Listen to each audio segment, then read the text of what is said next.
Boa tarde, boa tarde. Vamos conversar sobre as coisas boas que acontecem conosco, no nosso planeta. A chuva é maravilhosa, tudo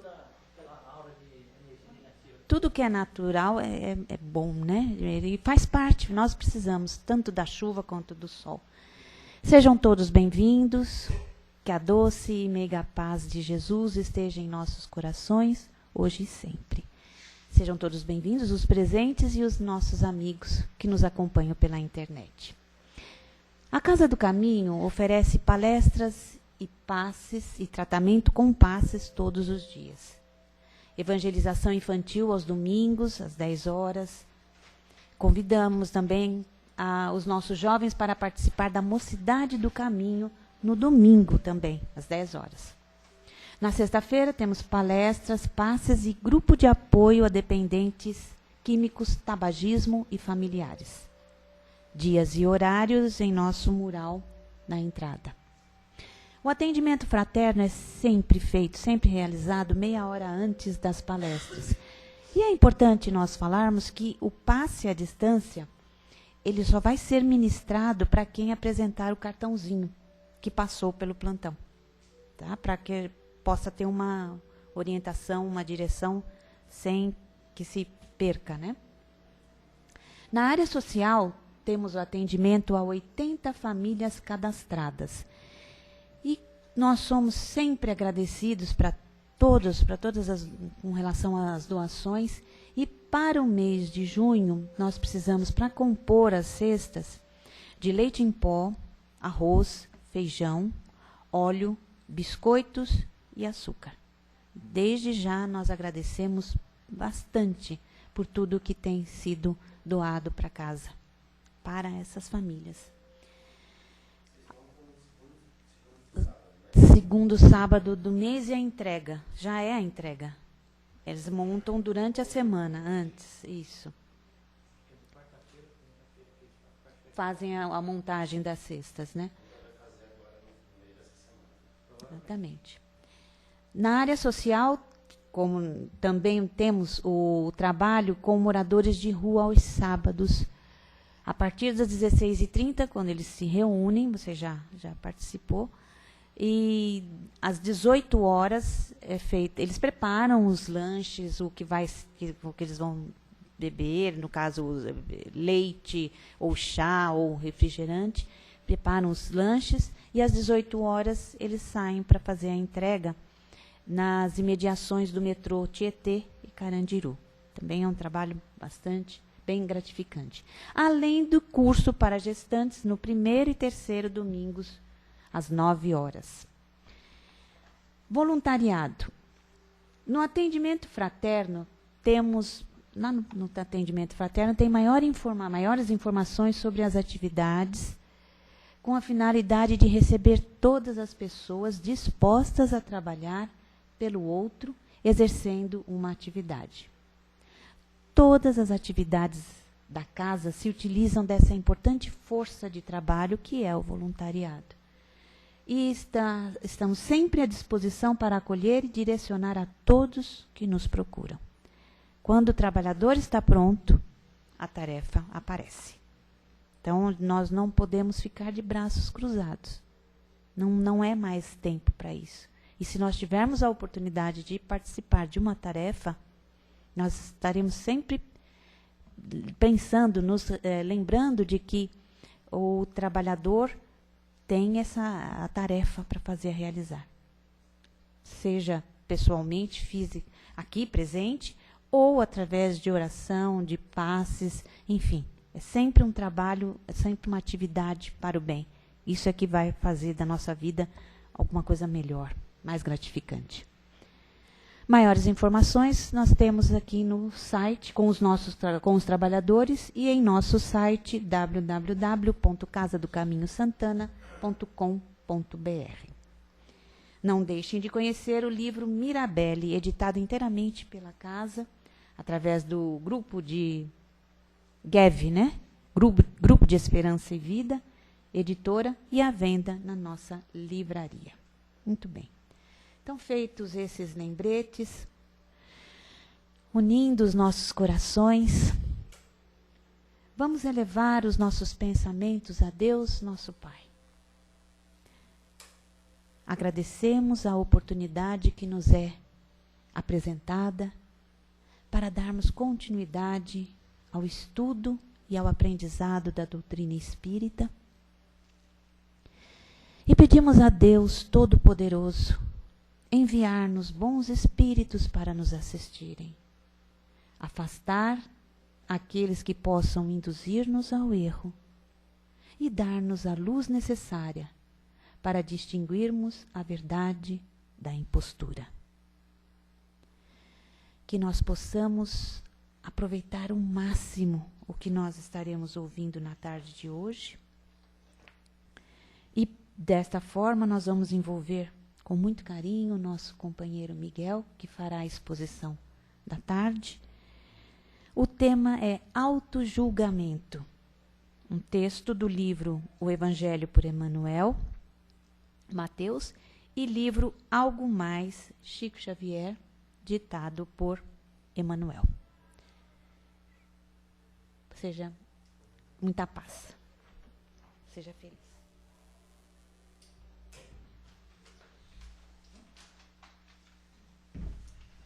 Boa tarde aos nossos irmãos, amigos espíritos que estão junto conosco, que vieram nos inspirar, inclusive, né? Uma boa tarde a todos os espíritos e aos nossos irmãos presentes. É interessante que uma vez bateram uma fotografia num salão vazio, numa casa espírita. E aí viram na revelação um número de espíritos que vieram, inclusive, aprender. Essa foto está no livro Onde Estás, ó Morte, o Teu Aguilhão, que é do Cornélio Pires, né? Quando ele era reencarnado. E tem muitas fotos nesse livro. E acho que você encontra em PDF, talvez, na internet. Mas esse livro é muito importante a gente ter, porque tem provas e fotos de materializações. É um trabalho totalmente, é um livro totalmente feito de materialização, de fotos, né? É impressionante e muito importante para estudo. Nosso tema hoje é o seguinte. Nós vamos falar, na realidade, vamos abrir o jogo já. Nós falamos, a gente já vai tirar já vai dar o doce. O doce desse texto aqui é o seguinte. Nós, espíritas, né, utilizamos ferramentas para a nossa autotransformação, para a nossa autorreflexão, automelhoria. Esse texto aqui de hoje, autojulgamento, não vai pensar, não sei o quê. Não tem nada a ver com nós nos julgarmos cruelmente, nada disso. É simplesmente mais uma ferramenta. O que significa ferramenta, né? Uma ajuda que nós vamos ter para a nossa autotransformação. Essa é a realidade. Por quê? Porque o texto fala que nós nos coloquemos na condição do outro que nós julgamos.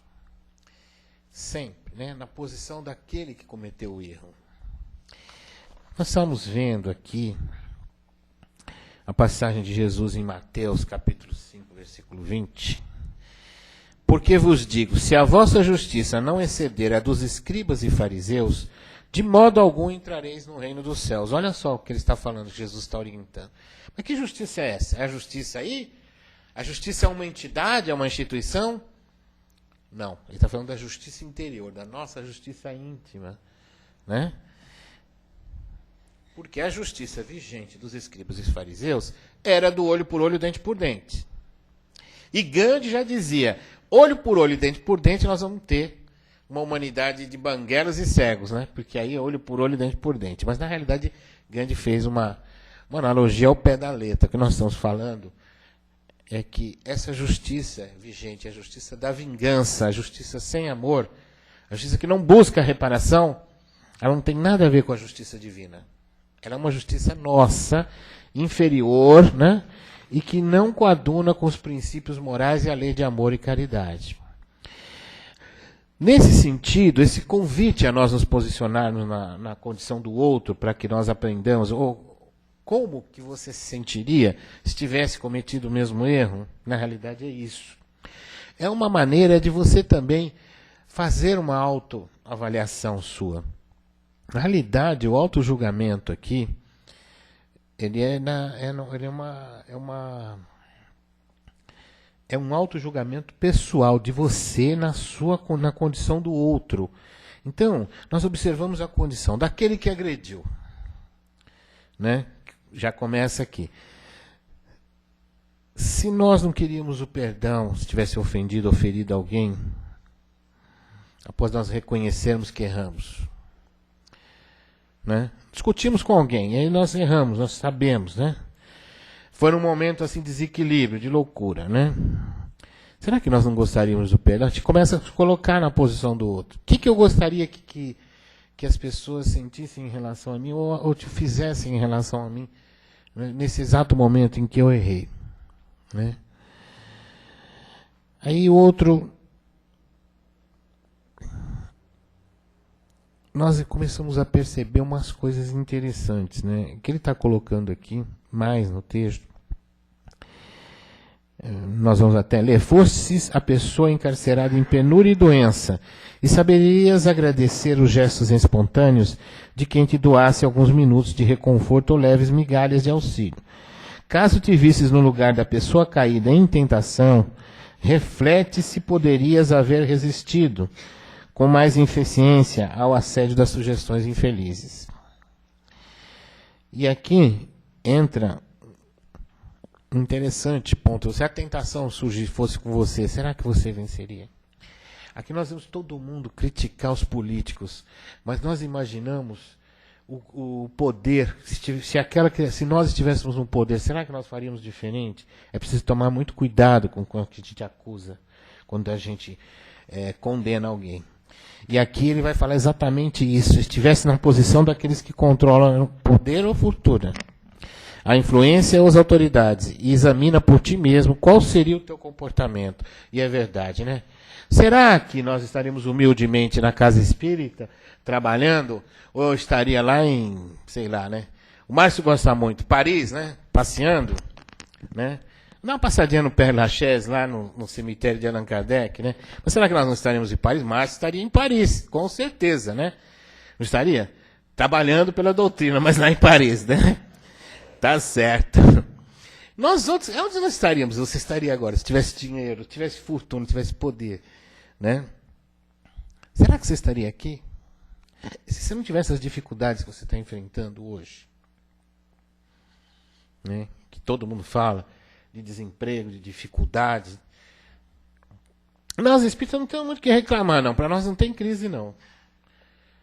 Não tem crise. Nós temos a capacidade de encarar qualquer dificuldade maior, porque nós temos os recursos da doutrina. Nos dão um suporte interessante. É por isso que quando se fala em responsabilidade, a primeira coisa que se pensa é espírita. Tem mais responsabilidade. Nós temos, porque nós temos mais em termos de compreensão da vida. Primeiro que né, que nós não encaramos a vida da mesma maneira que as pessoas encaram. Para nós a vida não é só nascer, crescer, reproduzir e morrer. Para nós a vida tem algo mais profundo de melhoria interior. Todas as religiões têm essa função de melhorar as pessoas, né? E no Espiritismo se vem pelo caminho da ciência, da filosofia e da moral. Né? Nós temos recursos para fazer isso, para fazer essa autodilapidação, essa melhoria íntima, de mudar nossas necessidades. Né? A gente gostaria de ter um emprego de ganhasse 1 milhão por mês, e nós gostaríamos de ter, até gostaríamos, mas não é isso a causa, o nosso objetivo, porque a nossa vida nos traz felicidade, a felicidade de estarmos bem, de termos uma casa para morar, né? Um teto para nos abrigar, né? A felicidade de estarmos com saúde. Olha quanta gente não tem saúde nesse momento. Nós temos tantas coisas que agradecer, e neste exato momento nós podemos dizer que realmente a responsabilidade do espírita é maior perante a humanidade, perante o exemplo que tem que dar na humanidade. Colocando-se na situação de companheiros em lágrimas, e aqui nós estamos falando qualquer que seja o tipo de problema da pessoa, que viram partir entre os amados, aí agora especificamente falando daqueles que viram partir, né, aquelas pessoas que têm o seu convívio, que amam, e nós tivemos a perda de um ente amado, de uma querida companheira nossa, né? Nós sentimos perda, quando na realidade para nós não é perda, é ganho. Nós sabemos disso, né? É lógico que chorar faz parte, né? Sentir lá no coração a saudade daquela pessoa, mas nós vamos sempre recordar as boas lições que ela nos deu, a nossa convivência, o tempo que nós convivemos. E só lamentamos o tempo que não convivemos, que não estivemos juntos. E a nossa querida Matilde era muito amada aqui por todos nós, e com certeza está já nas mãos dos mentores, e está muito bem, graças a Deus. Mas as lágrimas vão sair, não tem jeito, né? É o nosso atual estágio evolutivo, nós estamos no estágio humano da alma, e nesse estágio humano nós ainda sentimos. Mas nós, com certeza, em breve teremos notícias dela, porque ela é uma pessoa que vai sempre receber boas vibrações, boas orações, e vai ter as vibrações amorosas de todos aqueles que conviveram com ela. Mas, às vezes, a criatura, cada um tem um estágio de compreensão, às vezes a criatura não tem essa compreensão. Mas o que nós mais lamentamos é isso. Essa criatura começa a chorar, mas meu filho desencarnou. Com certeza, para uma mãe, é uma dor muito maior, né? O desencarne de um filho. Mas, enfim, nós temos que compreender, se colocar no lugar do outro, que nós gostaríamos que as pessoas nos falassem. E aqui eu vou fazer um parêntese, gente, que você vai em velório, tem cara contando piada, né? Tem cara não sei o quê, tem cara rindo, tem cara que vem te falar cada bobagem, né? Você está ali numa condição, a criatura está numa condição de sofrimento, de passando por um sofrimento, né? E nós não termos aquela sensibilidade, o espírita não faz isso, né? O espírita não fala bobagem, né? Não vai chegar porque, mas como você engordou, Márcio? Nossa, como você engordou? Vai no meio de um... Você está falando de uma... Você entende? Você chega para o Márcio, dar um abraço, cumprimentar o Márcio, ou cumprimentar a criatura que teve, que conviveu, falar força, fé, fale ou não fale nada, só dê o abraço. Mas para falar uma besteira no meio de uma situação dessa, para que a pessoa marque, hein? A pessoa aguarda. Porque é um momento de tanta dor que você ouve uma besteira dessa, ou uma atitude de besteira, né, contando piada no meio de um velório, deixa as pessoas respeitar ali a família. Se você não quer estar ali, vai para um lugar, vai para um bar, vai contar piada longe. Mas tenhamos sempre mais respeito. E a gente pensa nisso, né? Porque as pessoas têm que ter mais respeito em relação ao velório, e a gente vê muita coisa que as pessoas falam no velório que não deveriam dizer. Então a gente tem que tomar esse cuidado, né? Que é melhor não dizer nada, dar um abraço solidário e deixar a pessoa sentir, porque ela vai passar, aquilo vai passar. A gente sabe que vai passar, porque nós também já passamos por aquilo e sabemos que vai passar esse momento e tal, e a vida vai continuar, e nós guardamos sempre, como disse o nosso amigo, as boas recordações, as boas imagens, os bons momentos que nós vivemos com aquela pessoa. Mas naquele exato momento, ouça, se a pessoa quiser falar, se quiser desabafar, abrace, né? E deixe a pessoa quieta, se ela quiser ficar um pouco sozinha. Mas o que nós temos que fazer é assim, o melhor, né? A gente tem que mentalizar uma oração pela pessoa que está ali sofrendo, porque conviveu com aquela criatura muito mais que nós, né? Tivemos amigos, mas são os parentes, geralmente são os parentes que sofrem esse tipo de coisa. E naquele exato momento, aquela dor a gente já conhece, porque já teve, e então a gente tem que saber que a oração é a única coisa que vai poder ajudar e avaliar, diminuir a dor. E se a gente puder dizer uma palavra amiga, tudo bem, se não, tem coisas que é melhor não dizer em velório. De quando em quando, sujeita-te ao silêncio, aos testes da natureza, dialogando intimamente de ti para contigo, e descobrirás em ti as fontes de renovação espiritual a te nutrirem os sentimentos com novos princípios de tolerância e humanidade. Exatamente. Se a gente pensar e raciocinar, quanta coisa a gente não faria, né? Eu, aos 25, que eu tenho agora, não faria as coisas que eu fiz aos 13. O Márcio não faria as coisas que ele fez aos 30, né, Márcio? Faria, não? Tudo bem. Mas ele não faria mais, porque ele já adquiriu experiência, né? Nós estamos há 30 encarnações atrás, né? Não é 30 anos, não. Então, nós não faríamos mais coisas quando nós fazíamos com a infantilidade, né? Na adolescência. Né? Cada vez mais nós vamos melhorando. Isso é que é importante. Mas nós temos que buscar compreender o outro. E como eu compreendo o outro? Eu tenho duas opções. Ou eu passo pela dor que ele passou para compreender, né? Ou eu busco pela observação e pelo amor compreender. Tem duas maneiras. Aí você vai sentir, né? Como que você consegue avaliar, entender qual que seria o melhor. E aqui, fazer ao outro aquilo que você gostaria que o outro fizesse por você. E naquele exato momento que a criatura está ali, se ela sofreu uma perda de um ente querido, se ela sofreu uma perda grande, se ela está em desespero, angústia, se há um estado obsessivo, né? Se é um erro que a criatura cometeu, qualquer que seja o erro, não nos compete ficar julgando o semelhante. Ou se nós julgarmos, se nós entendermos que nós temos que julgar, nós temos que julgar o ato e não a pessoa. Não condenar a pessoa. Você sabe que matar é errado, então você fez um julgamento sobre o ato. Mas quem matou o assassino, você não sabe a que vias levou, como que ele chegou naquilo. Então nós não temos a capacidade plena de julgar nenhum semelhante. Nós temos que entender quais os motivos que levaram aquela criatura a cometer aquele erro. Até a inferioridade. Compreender a inferioridade, porque em outras vidas nós tivemos essa fase de... Hoje, graças a Deus, já não fazemos isso, a não ser que seja por um acidente, né? Nós não fazemos isso já com...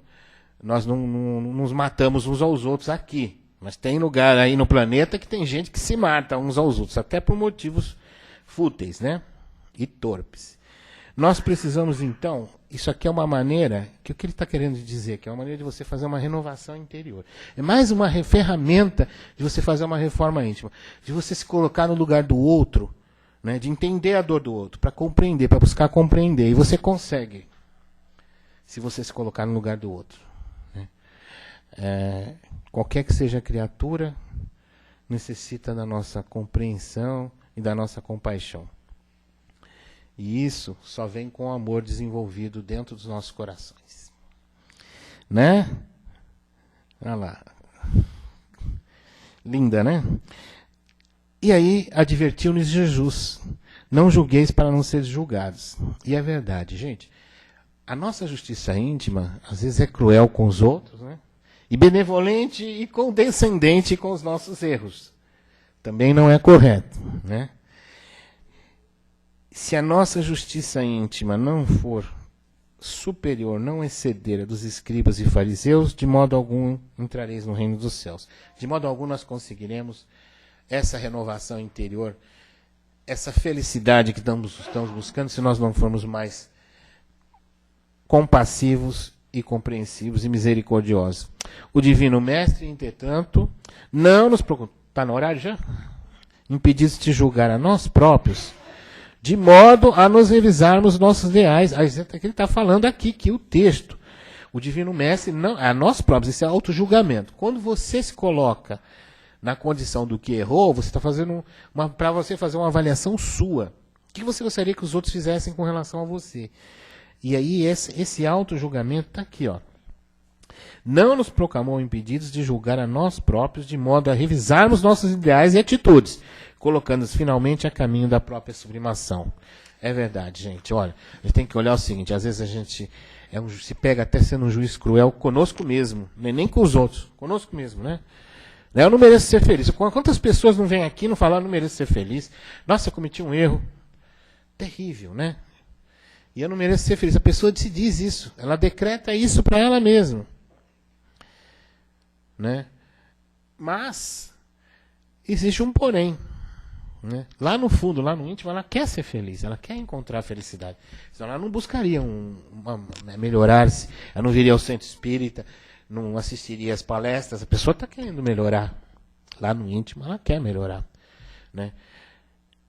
E por que ela diz isso? Porque ela está sendo um juiz cruel com ela mesma. Ela está sendo um juiz cruel.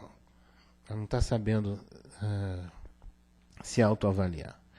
Quando nós falamos em reforma íntima, muita gente não gosta, foge da história, porque vai olhar lá dentro e fala, ih, pronto, eu vou, como é que é? Caixa de Pandora, não, como é que chama? Caixa preta. Vai mexer na caixa preta, lá dentro dos meus erros. E aí a pessoa não foge, e nós temos que começar a enfrentar essa nossa caixa preta. Está lá dentro, e abrir, ver onde nós erramos, e entender que você julgar a sua atitude errada não é julgamento. Na realidade, você está avaliando. É isso que nós estamos querendo dizer. Quando você avalia um ato, você não está julgando ninguém. Né? E você avalia um ato próprio, seu, você não está se julgando. Você está julgando o ato em si e sabendo que é errado. E sabendo que é errado, você não vai repetir. Mas é tomar consciência. Né? Na obra O Céu e o Inferno, nós vemos comunicações de todos os tipos de condição de espíritos. E nós vemos ali que o que mais conta ali não é o tempo que nós diríamos, o tempo terreno. Mas o que mais conta ali é a predisposição da pessoa de aceitar o arrependimento. O espírito está lá, ele não está a caminho do arrependimento. Ele não está buscando arrependimento. Ele ainda continua imerso nos seus atos. E não muda. Para isso, né, tem uma coisa chamada, duas coisas importantes o Chico Xavier recomendou, né, para mim e para o Márcio ele recomendou. Uma é decisão, né, e outra é vontade. Você tem essas duas coisas importantes. Né? É igual o cara que está fumando, fuma, mas, olha, eu consigo parar com tudo, mas não consigo parar de fumar. Ele tem que falar assim, decisão. Não vou fumar mais. Decidiu, acabou. Né? E a vontade de parar de fumar. E aí as tentações vão surgir, ele não vai fumar. É assim que você faz com cigarro. É assim que você faz com qualquer vício seu. Eu não vou mais brigar com a minha esposa. Então, eu vou dizer, não vou mais discutir com a minha esposa por motivos banais. Então, ele não vai mais discutir. Ele tem vontade e decisão. Eu não vou mais brigar lá, discutir com as pessoas no meu trabalho. É decisão e vontade. Eu não vou mais ser agressivo com isso. Eu não vou mais... Todas as coisas, as manias que a gente tem, né? Que às vezes a gente... Qualquer coisa, né? E que nós perturbamos ou prejudicamos os outros, nós obtemos a vitória sobre essas nossas atitudes, que não são boas, através da decisão e da vontade. Você tem a vontade e tem a decisão. Basta. Foi o que o Chico escreveu e passou para nós. A decisão e a vontade, você vence qualquer vício, qualquer erro, qualquer atitude. E a decisão e a vontade de se melhorar é que vai te levar a dimensões superiores da vida. A se tornar uma pessoa melhor, uma alma melhor, um espírito melhor e evoluir. Tua luz é você que tem que acender. Né? Você vê luz à sua volta, mas você que tem que acender a sua própria luz. Isso só com amor. E o amor, finalmente, a justiça com amor, chama-se reparação. E a justiça sem amor tem o nome de vingança. A qual justiça nós estamos cultivando dentro de nós? Qual é a justiça que nós estamos cultivando dentro de nós? Porque essa mesma justiça é que vai ser utilizada pela nossa consciência quando nós atingirmos a dimensão espiritual e ali chegarmos, e aí nós vamos obter, né, a justiça. Qual justiça? Qual justiça que nós queremos? E enquanto não aprendermos que a verdadeira justiça é da reparação, né, nós vamos sofrer. E o sofrimento faz parte também do aprendizado, porque o sofrimento vem como causa, né, das nossas atitudes erradas e consequência dos nossos atos. Mas a felicidade está ali para você conquistar. Então, o caminho e a decisão forte e a vontade de amar muito e de ser feliz, né? Muito bem. Pode, né, aí, né? Não, pode. Não está no horário, né? Esse horário? Então pode as pessoas falar, que agora estou vendo que as pessoas estão querendo falar. A vez das pessoas. Vocês só ouviram? Mas lá no fundo, cada um de vocês tem uma conversa com vocês mesmos. Né? Enquanto o orador vai falando, né, milhares de coisas vão surgindo dentro de nós, né? E nós mesmos temos uma conversa conosco mesmo. Não sei, né? Se alguém quiser falar alguma coisa, não tem problema nenhum. Quiser perguntar também. Ela quer. Olha o sorriso. Quer falar, Caterine? Quer sorriso. Fala, pode falar. É bom, um dia ela vai estar aqui, quem sabe, né? Estudar para isso. Vem não aqui. pode julgar. Fala. Avaliando. Não, eu achei hoje que realmente a gente tem que se avaliar. Porque, geralmente, é assim, tão espontâneo que às vezes a gente julga, vê as coisas, às vezes você vê que está errado mesmo, né? O que está acontecendo. Mas é aquele tal negócio, às vezes é melhor a gente silenciar um pouco, se olhar para dentro e deixar a coisa, que essa própria pessoa talvez um dia se avalie também. Então foi muito válido, eu gostei hoje da palestra. Obrigada. Deve ser.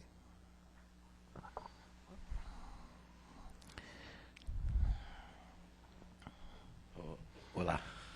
Ontem mesmo eu estava pensando em Deus, assim, estava batendo um papo com ele, né? Julgando ele, para variar.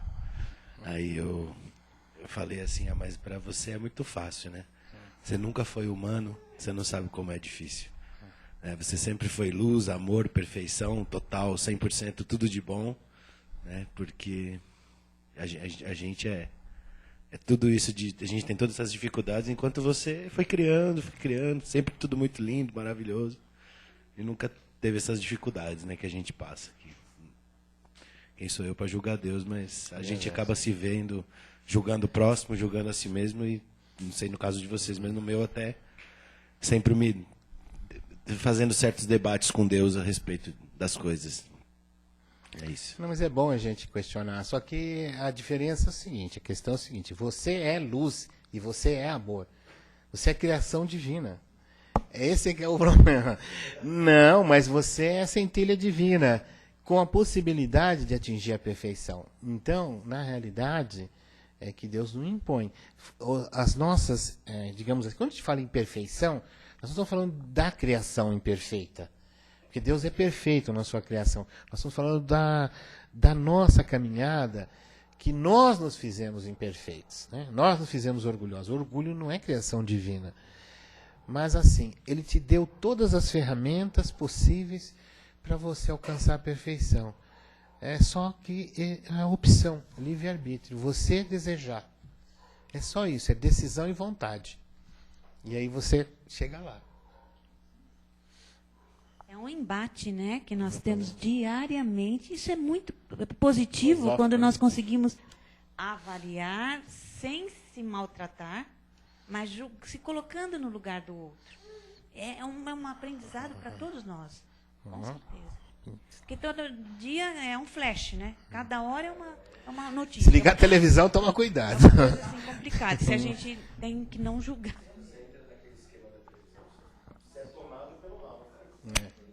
Pela vingança e pelo ódio, né?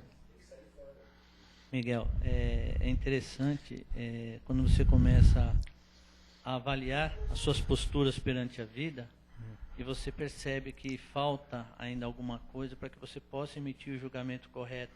Nós não temos ainda o discernimento completo de tudo. Nós estamos no processo de aprendizado. Então, nós pegamos nos questionando a respeito de tudo. Mas não podemos esquecer que foi esses questionamentos que permitiram que nós evoluíssemos, crescêssemos, chegamos. Exatamente. Muitos questionamentos foram equivocados, mas depois foram alertados, foram mostrados e foram corrigidos. Mas é isso que o Pai espera de nós, que nós vamos ascender ao seu lado, como é o caminho que nós temos que chegar, mas que não vai ser fácil, que Ele nos dá essa oportunidade, como você colocou, de erros e acertos para nos melhorarmos, para progredir. E não vai ser de uma hora para outra. Não existe aquele milagre do... Não, é gradativo. Esse up que eles falam. Né? Não tem esse up. Isso é gradativo. Mas aí que está a benevolência de Deus, está a beleza de Deus em toda a sua perfeita criação, em toda a sua obra. É que Ele nos dá o direito de escolha e arcarmos com as consequências das nossas escolhas. Nós podemos fazer milagres desde que nós queiramos. Então, a mudança é bom nos julgarmos às vezes os nossos atos para sabermos se estamos no caminho certo. Isso é sinal de amadurecimento, né? Sinal de crescimento. Então, nós temos que aproveitar essas oportunidades que Deus nos dá e trabalharmos para a nossa mudança. Muito bom a colocação nesse sentido aí. No sentido, o autojulgamento acabou sendo mais uma ferramenta para que nós façamos a nossa renovação interior. Né? Oi, Miguel. Bem? A questão desse auto-julgamento, ou dessa introspecção, é importante realmente, é que nos faz progredir. Sem essa reflexão, essa análise, como citou nosso companheiro, nosso irmão, a criatura não progride mesmo, porque nós temos que buscar Deus pela compreensão. Ou seja, quando vamos ao encontro de Deus, é através da compreensão. E quando nós compreendemos a essência divina, é que não se faz na matéria, e sim em espírito, nós entendemos o seu amor, a sua justiça, ou seja, a forma como, podemos usar uma palavra material, ele administra tudo, né? O próprio Paulo, né? O Paulo, um dos grandes apóstolos, a base do cristianismo está em cima dele, Pedro em cima de Paulo, né? Paulo, depois que deixou de ser rabino, né? O doutor da lei, conhecedor da lei, das leis mosaicas, ficou no deserto vários anos, meditando, refletindo, avaliando-se. E depois que ele retornou a Jerusalém, ele ainda passou muito tempo num processo de conhecer as pessoas, a sua origem, e ali esse processo de deixar o homem orgulhoso, né, vaidoso, para se tornar um homem simples e humilde. Isso é um trabalho contínuo, né? E só é possível quando a gente realmente tem vontade e querer para isso, né? Mas quando não temos a sabedoria divina, através aí dos irmãos espirituais, e a própria lei da ação e reação, ou seja, a reencarnação, faz com que a gente gradativamente vá descobrindo isso aí, né? A beleza de tudo isso é que o livre-arbítrio é nosso. E nós o aplicamos. E vamos aplicar com muito mais intensidade, quanto mais conhecemos a vida espiritual. A matéria, o véu material, ou seja, a matéria é um filtro muito poderoso, que obstrui o sentido do espírito. Liberto da matéria e com um pouco mais de conhecimento, os sentidos é mais intenso. Ele percebe claramente as futilidades que a gente brigava na matéria. E ele fala, puxa vida, como fui criança, né? Infantil. Mas a cada um segundo a sua obra, né? Você está falando, citando Paulo. Paulo foi um dos que mais fez esse auto-julgamento. Somente nas obras, nas cartas paulinas, a gente encontra lá, assim, o bem que quero não faço, o mal que não quero faço. Quer dizer, ele mesmo já está fazendo um auto-julgamento. Ele revelava aquele interior. E isso, né, é um auto-julgamento, é uma autoavaliação. Ele fazia muito isso. Cada dia me dispo do homem velho e renasço como um homem novo. Tudo isso ele vai dizendo das mudanças que foram acontecendo, né? Porque às portas de Damasco, ele foi convidado a entrar. Mas o fato dele ter entrado, né, de ter aceitado o convite de Jesus, não significa que ele já, como disse o nosso amigo, não deu up direto. Ele foi aos poucos fazendo essa renovação, né? Conhecendo a doutrina através das pessoas que conviveram ou de outros que estiveram com Cristo, e foi aprendendo e foi divulgando a boa nova de Jesus. E se tornou um divulgador para nós outros, nossos ocidentais, né? Então nós temos muito a agradecer a Paulo também. Paulo, a Pedro e a todos os apóstolos. E a todos os espíritos amigos também que nos amparam, né? Estamos então... Paulo também disse que chegou à conclusão, acho que ele, depois de todos esses embates, que tudo nos é lícito, mas nem tudo nos convém. Então, exatamente. É um auto-julgamento. Fazia sempre aquilo que acontecia no mundo íntimo dele, ele colocou nas cartas. E isso ajudou muitos irmãos a buscarem a sua renovação, a espiritualidade. Você pode ver que ele revela coisas nas cartas do que acontecia com ele. É bom isso. É bom. Muito bom. Gente, uma boa tarde a todos. Muita paz e muita luz.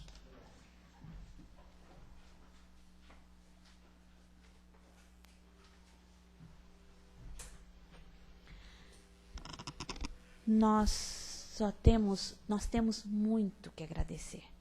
Nós recebemos tanto todos os dias, a todos os momentos, nós recebemos essas oportunidades.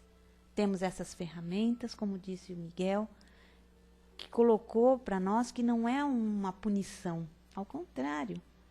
São ferramentas, instrumentos para que nós possamos atingir o nosso melhor.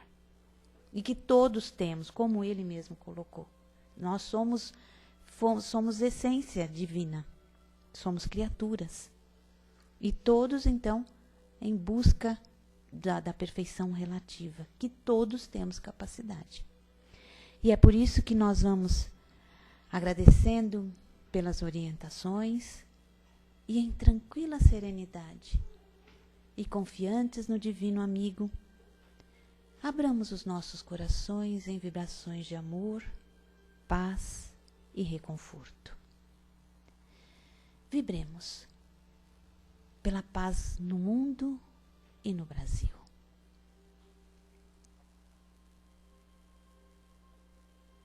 Nós vamos vibrar pelos nossos governantes, aqueles que estão à frente e que têm a possibilidade de muito fazer. Que eles possam receber essas nossas vibrações de amor, paz e reconforto, para que eles possam também ser estimulados a dar o melhor de si. Vibremos pelos enfermos do corpo e da alma, nos hospitais e leitos de dor. Vibremos. Vibremos pelos sofredores que ainda desconhecem a lei de Deus. Vibremos pelos desesperados e pelos que tentam abreviar a vida. Vibremos pela confraternização religiosa, pela expansão do Evangelho, que os ensinamentos de Jesus possam penetrar o coração de todas as criaturas. Vibremos pelos espíritos que estão reencarnados com tarefas definidas. Vibremos pelos trabalhadores do bem, pelos nossos lares, por todos os lares da terra e por nós mesmos, graças a Deus. Nós agradecemos a Deus, nosso Pai, ao nosso Mestre Jesus amado, aos bons espíritos que vieram comunicar-se conosco e pedimos que nos ajudem a pôr em prática as instruções que nos deram e façam que cada um de nós, ao sair daqui, esteja fortificado na prática do bem e do amor ao próximo. Uma boa semana a todos. Fiquem na paz de Jesus e que Ele possa nos acompanhar a semana toda. Que assim seja, graças a Deus.